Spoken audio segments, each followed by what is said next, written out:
आज आपण बनवत आहोत मूग डाळ आणि रवा ढोकळा। ही रेसिपी खास करून त्यांच्यासाठी आहे जे वजन कमी करत आहेत, डाएट फॉलो करत आहेत किंवा हेल्दी लाईफस्टाईल जपण्याचा प्रयत्न करत आहेत। मूग डाळमध्ये भरपूर प्रथिने असतात आणि रवासुद्धा पचायला अतिशय हलका असतो। रव्यामध्ये भरपूर फायबर असतात। तर चला रेसिपी बघूया। इथे वजनी 100 ग्रॅम मूग रात्रभर भिजत टाकले होते आणि त्याला मोड आणले होते। अर्धा वाटी रवा आहे, अर्धा वाटी दही घेतले आणि चवीप्रमाणे ह्याच्यामध्ये हिरवी मिरची, आलं आणि कोथिंबीर घेतलेली आहे। आता हे सगळं आपल्याला सुरुवातीला मिक्सरला ग्राइंड करायचं आहे। मोड आलेले मूग घेतल्यामुळे हे पचायला हलके होतात आणि मुगामध्ये भरपूर प्रथिने आहेत। कोथिंबीर, हिरवी मिरची आणि आलं हे तुम्ही तुमच्या आवडीप्रमाणे कमी जास्त करा। 1 टीस्पून जिरं घेतले, चवीप्रमाणे मीठ घातले, फक्त पाव वाटी पाणी घातले आणि मिक्सरला ग्राइंड केले। आता यामध्ये रवा घालूया। बरोबरीने अर्धा वाटी आपण दहीसुद्धा घेतले। घेताना दही खूप जास्त आंबट घेऊ नका। आता हे तयार बॅटर एका पातेल्यामध्ये काढून ठेवूया आणि कमीत कमी 15 ते 20 मिनिटं आपल्याला झाकून ठेवायचे। बघा, हे खूप जास्त पातळ मी मिक्सरला ग्राइंड केलेलं नाही आहे। झाकून ठेवल्यामुळे काय होईल, रवा मस्तपैकी फुलेल।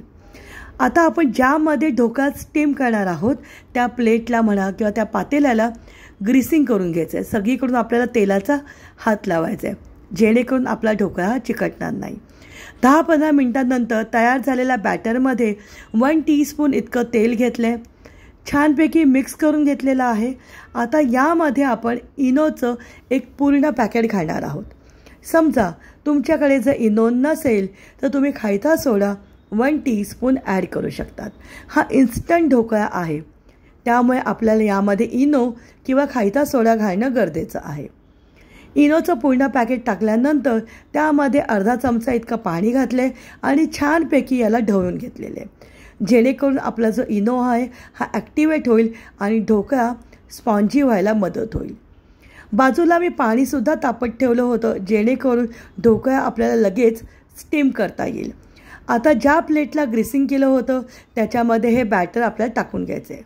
तुम्हाला जर तिखट आवडत असेल तर वरती थोडंसं लाल मिरची पावडर तुम्ही भुरभुरू शकतात। हेल्दी असल्यामुळे वरती मी 1 टेबलस्पून इतके पांढरे तेल टाकले होते। ज्या पद्धतीने आपण इडली बनवतो त्याच पद्धतीने आपल्याला स्टीम करायचं आहे। स्टीमरमध्ये पाणी घेतले। आता वरती ही प्लेट ठेवायची आहे। झाकून ठेवताना कायम मी एक नॅपकिन वरती ठेवते जेणेकरून वरती जी प्लेट असते त्याचं पाणी आतमध्ये पडत नाही। साधारणपणे 20 मिनिटं मध्यम आचेवरती याला आपल्याला स्टीम करायचे। मला 20 मिनिटं इतकेच लागले होते। स्टीम झाल्यानंतर आतमध्ये अशी सुरी टाकून बघा, जर सुरीला चिकटलं तर अजून एक 5-7 मिनिटं याला स्टीम करा।